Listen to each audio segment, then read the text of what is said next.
Oi, meus amigos, seja bem-vindo a mais um vídeo do canal A Voz do Terceiro Anjo, um pequeno ministério missionário.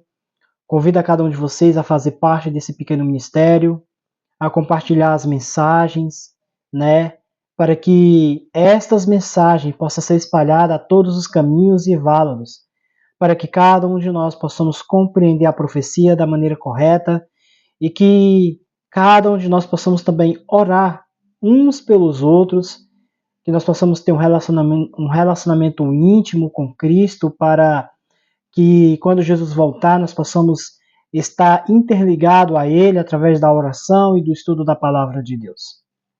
A nossa mensagem de hoje está na continuação do livro de Apocalipse, no capítulo 13.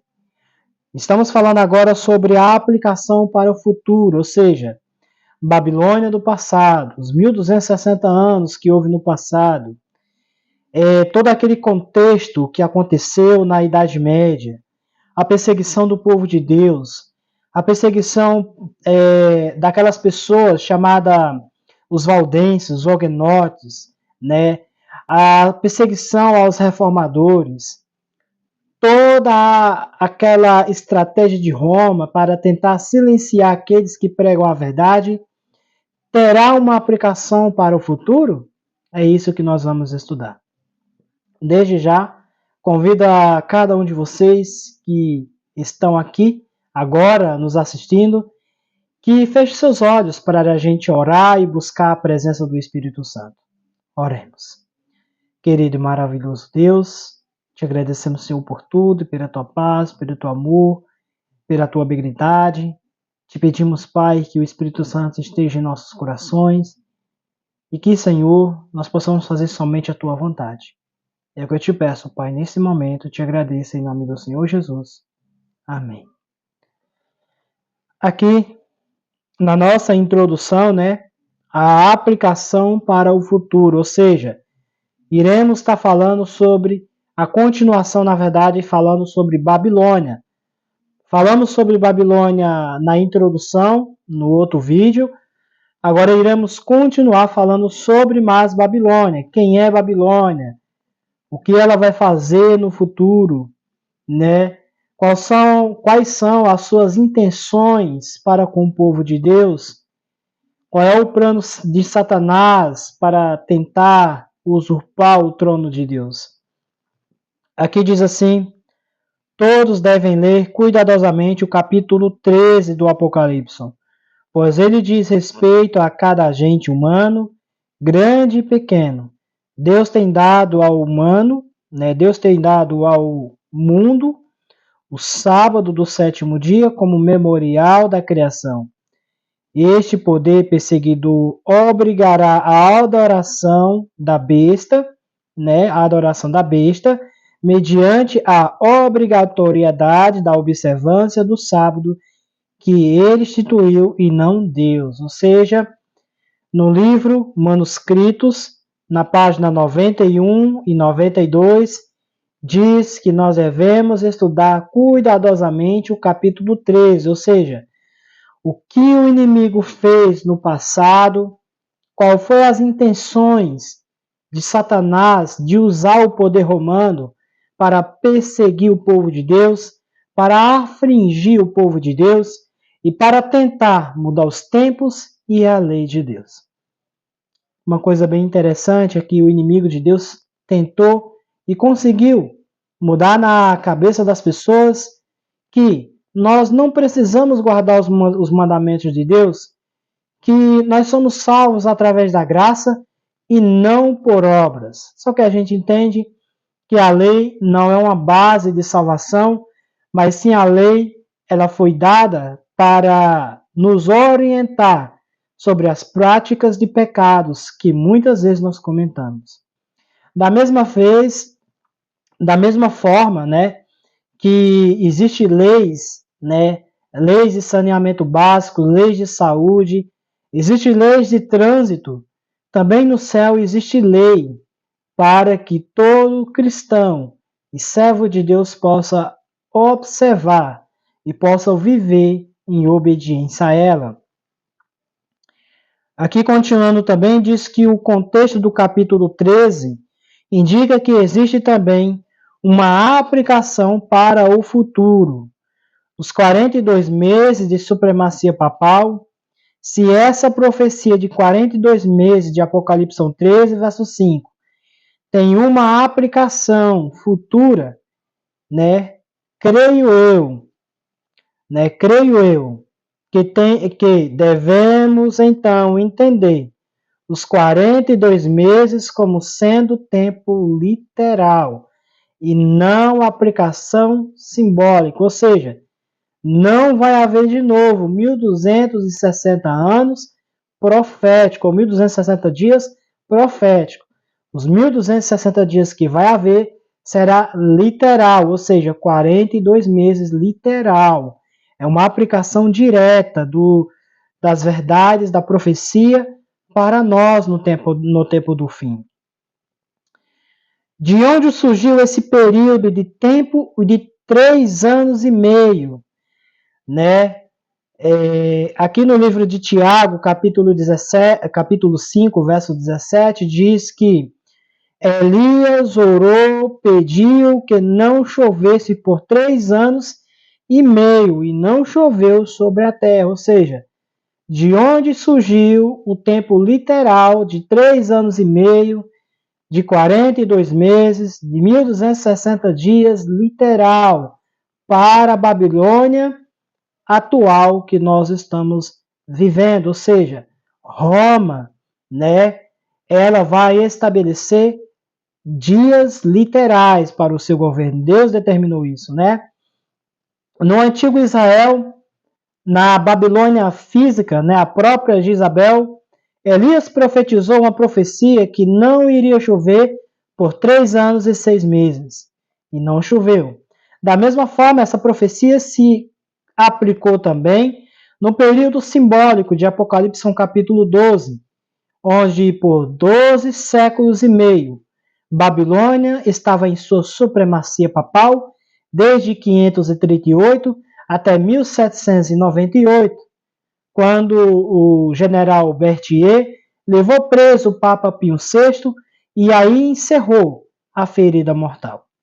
Eu quero abrir para vocês, para a gente relembrar os textos do livro de Apocalipse, aqui na minha Bíblia. Apocalipse capítulo 13, eu quero abrir com vocês para a gente relembrar o que aconteceu com a autoridade papal, né? E aqui, a partir do verso 3, né, começa dizendo: E vi uma das suas cabeças como ferida para a morte. Interessante que a Roma ela recebeu a ferida, né, para a morte nesse período que Berthier levou o Papa Pio VI preso, né? E aí Roma perdeu seu poder temporal, ou seja, ela não tinha mais autoridade para eleger reis, para excomungar herege, para impor a observância, né, dos seus dogmas, aquelas pessoas que viviam. Ela não podia mais fazer isso porque agora ela não tinha mais essa autoridade. Roma agora, ela caiu o seu poder nesse momento e ela agora se tornou, né, inferior, né, às outras nações. Só que o texto de Apocalipse diz que essa ferida, ou seja, esse golpe de morte foi curado. E aqui diz, no próprio verso 3 diz, e a sua ferida mortal foi curada, e todo mundo se maravilhou com a besta. Ou seja, esta já é uma aplicação para o futuro. Qual foi o início da data curável, né, que começou o processo de cura, que começou o momento ao qual o povo romano, na verdade os cardeais, os papas, né, começaram a restabelecer, né, através do Império Romano, através da religião católica romana, foi, né, no Tratado de Latrão. Através do Tratado de Latrão é que Roma começou a se erguer, né, a questão da Santa Sé, né? Esse tratado ergueu Roma. Roma era considerado somente uma cidade, agora Roma tornou-se a não ser somente uma cidade, mas ser também um país, né, a qual todos deveriam, né, prestar, né, suas continências, todos deveriam prestar obediência às suas tradições, às suas festas, às suas adorações. E também nesse Tratado de Latrão conta, né, que Roma começou a receber agora um pouco, né, da aprovação do poder civil, ou seja, Roma começou a liderar, né, entre os reis da terra. Eu quero que você abra comigo em Apocalipse capítulo 17. É bem interessante o que fala na minha Bíblia aqui, Apocalipse capítulo 17, né? Olha o que Roma faz, né? Por que que Roma, a partir daquele momento, através do tratado, através do início da cura de sua ferida, ela começa agora a dar palpite sobre política, sobre religião, sobre aquecimento global, sobre salvação, sobre tudo isso? Por que que os reis da terra hoje, né, e desde aquela data, desde o dia 20, de 1929 para cá, os reis da terra se submetem a Roma? A palavra de Deus é bem clara o que Roma fez e o que Roma faz e irá fazer no futuro. Aqui diz em Apocalipse 17, verso 2, diz assim: com a qual os reis da terra cometeram fornicação, e os habitantes da terra foram embebedados com o vinho da sua fornicação. É interessante que no próprio Apocalipse, no capítulo 18, né, o próprio anjo explicando a João a queda de Babilônia futura, ou seja, a Babilônia espiritual, o anjo fala, né, para João, né, sobre os ais que caiu sobre Babilônia e que deve cair. Eu vou ler o verso 10 do capítulo 18, que diz assim, né, e ficando de longe por medo de sua tormenta, diziam: ai, ai daquela grande cidade de Babilônia, aquela poderosa cidade, porque em uma hora chegou o teu juízo. Quem é que diz essas palavras? O verso 9, a gente compreende melhor. O verso 9 diz: e os reis da terra que cometeram fornicação e viveram deliciosamente com ela, choraram e lamentaram por ela, quando vieram a fumaça do seu incêndio, ou seja, quando eles viram a destruição de Jerusalém, eles clamaram: ai, ai daquela grande cidade, a Babilônia. Ou seja, Babilônia, ela irá fazer o mesmo processo que fez no passado. E ela terá a mesma recompensa do que ela teve no passado. Se você tiver mais interesse de aprender, né, porque o profeta João usou a simbologia, né, de Jezabel, de Babilônia, né, nós indicamos que você leia o livro de Primeira Reis e de Segunda Reis. Né? É muito importante ler esses dois livros. Eu convido que você leia Segunda Reis a partir do capítulo 18. Né? E eu convido que vocês leiam também Primeira Reis e Segunda Reis, e principalmente, né, Primeira Reis, o capítulo 18 e o capítulo 19, e Segunda Reis, né, a partir do capítulo 9. Gosto muito que vocês leiam para vocês entenderem por que, que o profeta usou a simbologia de Babilônia, ou seja, Babilônia, a linguagem Babilônia é a simbolização de confusão religiosa, né? Vamos lá. A origem dos 3 anos e meio literais é bíblica e lança luz sobre todas as outras profecias relacionadas ao mesmo tempo. 3 tempos e meio de Daniel 7, verso 25 e Daniel 12, verso 7. 1260 dias de Apocalipse capítulo 11, verso 3 e Apocalipse capítulo 12, verso 6.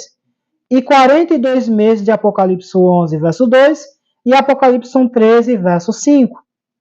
Não haverá chuva por 3 anos e meio, porque a ímpia de Isabel, como eu falei lá em 1 Reis, lá em 1 Reis também, lá nos capítulos iniciais, né, quando Elias começa a advertir Acabe sobre o relacionamento com Jezabel, sobre a união do povo de Judá com os fenicianos, eu gostaria que vocês lessem principalmente não só os capítulos principais do momento, né, da destruição dos sacerdotes, né, lá no Monte Carmelo, mas eu gostaria que vocês lessem os dois volumes, né, o volume 1 e o volume 2 de 1 Reis. Ou seja, a ímpia de Isabel estava reinando, né, sobre o povo de Deus. Atualmente, a ímpia Jezabel espiritual está reinando sobre o povo de Deus atualmente também. Nós vemos que as pessoas hoje cometem idolatria, adorando a própria criatura, como Paulo fala em Romanos capítulo 1. Deixaram de adorar a Deus para adorar a própria criatura, para adorar animais impuros e semelhanças humanas. Eu quero citar um texto aqui que está no Evangelho de São Marcos. Eu gosto muito do Evangelho de São Marcos. O Evangelho de São Marcos, ele mostra vários exemplos que nós devemos pegar para a nossa vida. O Evangelho de São Marcos, falando aqui sobre a tradição dos anciões, no capítulo 7, do verso 6, diz assim: E ele respondeu e disse-lhe: Bem profetizou Isaías acerca de vós, hipócritas fariseus, como está escrito: Este povo me honra com os seus lábios, mas o seu coração está longe de mim. Mas em vão eles me adoram, ensinando por doutrinas os mandamentos dos homens. E interessante que isso se aplica à Babilônia espiritual. Isso se aplica a todo aquele que está ligado à Babilônia espiritual. Muitas vezes as pessoas saíram do Egito, saíram de Sodoma, saíram de Babilônia, mas a Babilônia não saiu deles. As práticas de Babilônia não saiu deles. As práticas sodomitas não saiu deles. Gente, quando você vai diante da adoração, diante de Deus, e você apresenta o seu corpo lá com mácula, você está dizendo que eu ainda estou em Babilônia, que eu ainda sou um sodomita, que eu ainda cometo pecados graves diante de Deus, e que isso eu vou continuar levando até a volta do Senhor Jesus. Aqueles que dizem que nós continuaremos na prática do pecado até a volta do Senhor Jesus, eles estão muito enganados. Porque a própria palavra de Deus é bem clara. Quando Jesus se encontra com aquela mulher adúltera, que todos os fariseus e saduceus e aquelas pessoas que são pagas ou são impulsadas a condenar aquela mulher pelo fato do adultério, pelo fato dela ser pega na prática do adultério, Jesus chega, né? E começa a escrever no chão os pecados daquelas pessoas e falar: olha, se vocês não têm nenhum pecado, se vocês não cometeram nenhuma falha, se vocês não trocaram o mandamento de Deus pelo mandamento dos homens, seja você o primeiro a tirar a primeira pedra. Sabe por que os fariseus e aquelas pessoas ao redor não atiraram? Porque eles estavam numa condição mais imprópria ou mais deprovável do que a daquela mulher. Ou seja, aquela mulher estava totalmente triste, totalmente humilhada pelo pecado que em si cometeu. Só que Jesus a perdoou e disse: Vá, minha filha, e não peques mais. Sabe o que é que Jesus está falando para você hoje, minha irmã e minha irmã? Jesus está te convidando a deixar o pecado e não voltar mais. Jesus está convidando você a sair de Babilônia e não voltar mais. Jesus está chamando você, como chamou Ló, para sair de Babilônia e não olhar para trás. Jesus está chamando você, como chamou aquela nação gigantesca, de mais de 600 homens, sem contar mulheres e crianças, do Egito, para que eles não voltassem mais a se deliciar com as iguarias e com as adorações do Egito. Jesus está chamando e diz: olha, vai e não peques mais. Jesus está chamando para que você não cometa mais aquele ato que anteriormente você cometia. E é isso que Deus quer te falar. Ou seja, nós vemos que Babilônia, ela fala de Jesus, ela fala dos apóstolos, ela fala da observância do sábado, ela fala de muitas coisas. Mas uma coisa que a gente tem que aprender, meus irmãos, é que se fosse só para falar, seria bom. Se fosse só para dizer, seria bom. Nós temos que viver a mensagem do advento. Nós temos que viver a mensagem dos mandamentos de Deus. Nós temos que viver a mensagem da autoridade de Deus sobre o seu povo. Babilônia, ela fala sobre o cristianismo, mas ela é hipócrita em si mesma.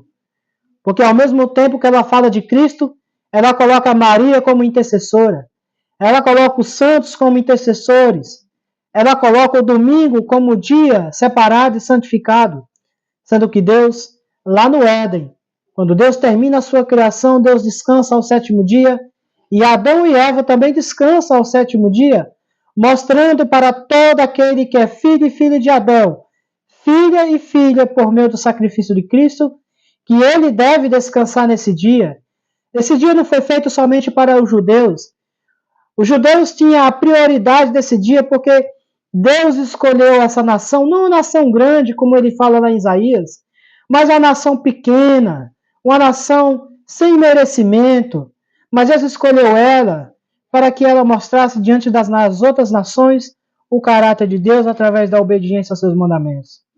Por isso que lá no livro de Ezequiel, no capítulo 20, verso 12 e verso 20, diz: santificai os meus sábados, para que se veja sinal entre mim e vós, o Senhor vosso Deus. Ou seja, o sábado, não só o sábado, mas os outros 9 mandamentos são importantes para a vida de um cristão. Um cristão que diz que, não, eu não guardo o sábado, eu guardo os outros mandamentos. Tiago 2,10 diz que todo aquele que obedece a todos os mandamentos, mas tropeça em um só ponto, ou seja, em um dos 10, ele se torna transgressor de todos. Ou seja, meus irmãos, nós temos que entender que Deus, ele procura verdadeiros adoradores, não só por palavras, porque o texto aqui diz que Isaías exclama, ou seja, Isaías exclama acerca de vós, hipócritas. O que é hipócritas? Você fala, mas não vive. Você fala que deve guardar o sábado, mas não guarda. Você fala que perdoa, mas não perdoa. Você fala que ama, mas não ama. Você é hipócrita. Vocês louvam no meu templo, vocês falam que me servem, vocês falam que são obedientes, mas na prática diária vocês não vivem nada disso, vocês são hipócritas.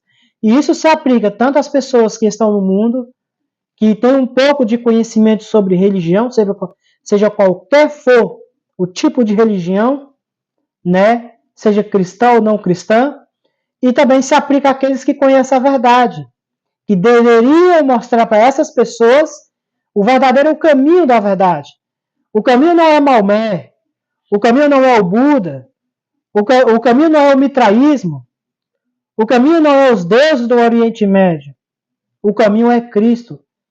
Em João 14, verso 6, Jesus fala: eu sou o caminho, a verdade e a vida.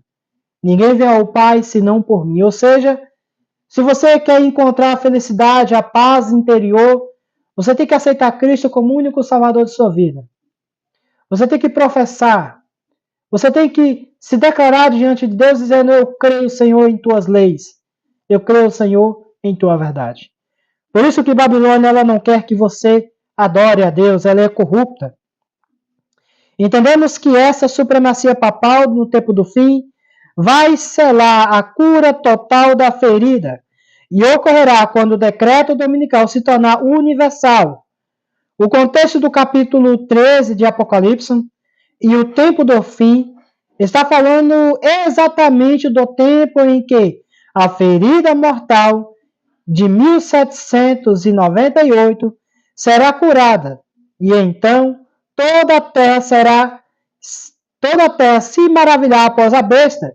Apocalipse capítulo 13, nos projetos para o futuro, ou seja,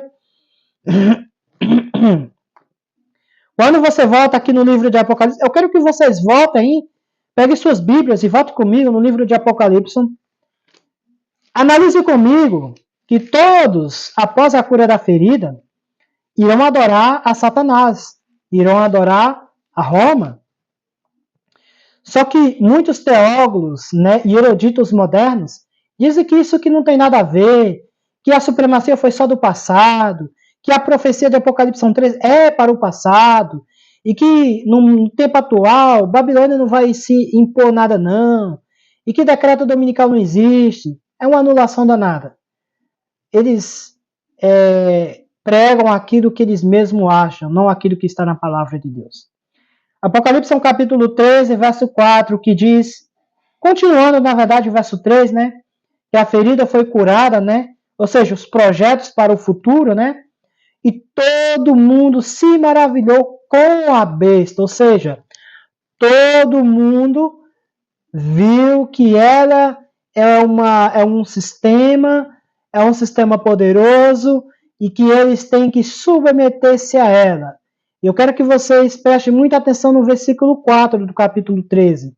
Olha o que diz. E eles adoraram o dragão. Quem é dragão? De acordo com Apocalipse, capítulo 12, verso 3, viu-se outro grande sinal no céu, um grande dragão vermelho, chamado Diabo e Satanás. Ou seja, o Apocalipse 12, no verso 3 e no verso 9, fala que viu um dragão no céu, e esse dragão, no verso 9, é o diabo, a antiga serpente, o próprio Satanás. Ou seja, eles adoraram a Satanás, que dera o poder à besta, e adoraram a besta, dizendo, quem é semelhante a ela, quem pode, né, quem é capaz de guerrear contra ela, ou seja, quem será que tem poder de guerrear contra esse poder? Quem será que vai impor-se a autoridade que ela está colocando aqui? Não, eu não sou nem louco de fazer isso. Por isso que Roma irá aplicar isso, né, no tempo atual. Continuando, nós sabemos que Roma ela é prostituta. Nós sabemos que Roma ela é totalmente apostata. E aqui diz que Jezabel era prostituta também. E fez-se Acabe o que parecia mal aos olhos do Senhor. Tomou por mulher Jezabel, filha de Etabal, rei dos Sidônios, e foi servir a Baal, ou a Nirod, que Baal é uma simbolização de Nirod, e se curvou diante dele. Isso lá em 1 Reis, capítulo 16, verso 30 e 31. Ou seja, Jezabel era corrupta. Acabe se compadeceu em fazer uma aliança para ganhar poder. Os reis da terra se compadecem a Babilônia para ganhar poder. Em Apocalipse, capítulo 18, diz que os reis da terra se uniram porque queriam comprar de suas mercadorias. Quais são as mercadorias que Roma oferece para os mercadores da terra? A luxúria, o vinho da prostituição. Quem era Jezabel como filha de um rei pagão? Adoradora de Baal, Nirod, o deus do sol. Ela proveu a motivação para a apostasia do povo de Deus. Em 1 Reis, capítulo 16, verso 31 e 33. 1 Reis, capítulo 18, verso 19. 1 Reis, capítulo 21, verso 25 a 26. Perseguiu os profetas de Deus, pessoas fiéis. 1 Reis, capítulo 18, verso 4 e 13. 1 Reis, capítulo 19, verso 1 a 3.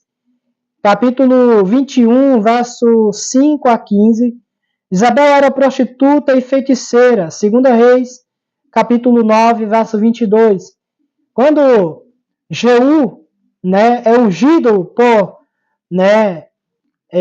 Eliseu, Jeú vai ao encontro, né, para Gisael, para matar tanto o filho de Isabel, como também a própria Jezabel.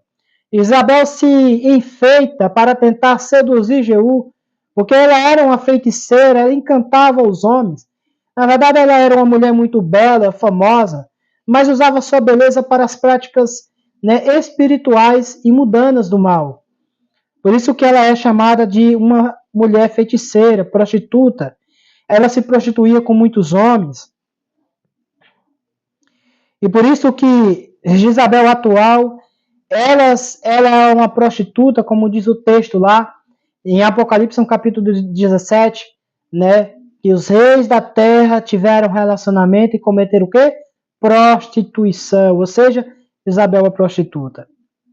Jezabel era prostituta, Jezabel do Apocalipse também é, de acordo com o Apocalipse, capítulo 2, verso 20 e verso 22. Eu quero que você abra comigo Apocalipse, capítulo 2, verso 20 e verso 22. Por que é interessante a gente abrir? Para que a gente tire as conclusões na palavra de Deus. Aqui diz no verso 20: Porém, eu tenho umas poucas coisas contra ti.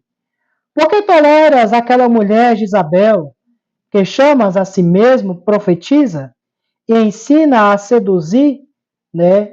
E ensina a seduzir os meus servos a cometerem fornicação e a comerem das coisas sacrificadas aos ídolos? Eu lhes dei tempo para se arrepender da sua fornicação. Ela não se arrependeu da sua fornicação. Isto era uma mensagem à igreja de Tiatira, aonde que existia Roma entrelaçado dentro da igreja, ou seja, Deus tratou a própria Babilônia atual, que Roma só caiu o seu poderio, né, civil, o seu poderio ecumênico, na verdade, né? Ela não tinha mais o apoio do Estado, mas ela continuou sendo a religião. Ou seja, Deus estava falando para a igreja e dizendo, olha, por que vocês ainda aturam esse sistema romano que diz da forma como deve se adorar, o que diz o que deve se guardar, o que deve se comer. E é isso que Deus está falando para nós hoje. Você que está me ouvindo, não dê ouvidos à Babilônia. Existe muito como é que se diz? Egípcio, sodomitas e babilônicos entre nós, que até então professa o nome de Jesus, que até então fala de Cristo. Mas falar de Cristo não é o menos. Mas comem das coisas sacrificadas aos ídolos, oferecidos somente aos deuses pagãos. Você que vê que tudo isso é prática de Babilônia, se afaste disso. Se afaste de pessoas que estão cometendo pecados. Advirta elas que se arrependam do seu pecado e se volte para Deus. Eu quero concluir aqui essa mensagem, né, com o nome de Babilônia, com o período do tempo do seu reinado, de 3 anos e meio, e com a adoração a Baal, Deus Sol, ou Nimrod. Foi Deus que amarrou firmemente essas 3 coisas ao papado. O papado medieval, o papado dos últimos dias, estão fortemente vinculados à antiga Isabel. Vamos deixar que a Bíblia explique-se a si mesma. Essa é a parte 1. Tivemos a introdução, parte 1, e será agora a parte 2. Né? Teremos a parte 2 depois. Convido a vocês a fechar os seus olhos e a orar comigo e a pedir sabedoria e discernimento ao Senhor, para que nós possamos compreender as profecias, para que nós possamos ter um relacionamento íntimo com Jesus, não só saber das profecias, mas estar preparado para suportá-las, para suportar o que deve vir no período do tempo do fim. Eu convido a vocês também a orar pelos necessitados, pelos encarcerados, pelas pessoas que necessitam de nossas orações, tá bom? Oremos. Querido e maravilhoso Deus, graças te damos, ó Pai, por todo o privilégio. Graças te damos, Senhor, pelas bem-aventuranças que o Senhor tem dado a cada um de nós através de tuas bênçãos espirituais. Te pedimos, Pai, que precisamos mais conhecer sobre esse poder vil, para que nós não possamos ser enganados, Senhor, no tempo do fim. Para que nós não possamos ser colocados diante, dos gentios para ser humilhados, mas que nós possamos ter em nosso coração e em nossa mente a tua lei gravada, para que nós possamos dar testemunho, Senhor, de tua verdade e para que nós possamos, Pai, glorificar somente o teu nome. É o que eu te peço, Pai, e te agradeço em nome do Senhor Jesus. Amém. Desejo aí uma feliz semana e que o Espírito Santo esteja em suas vidas e que nós possamos contemplar a imagem e semelhança de Deus através de sua palavra. Um amém. Fica com Deus.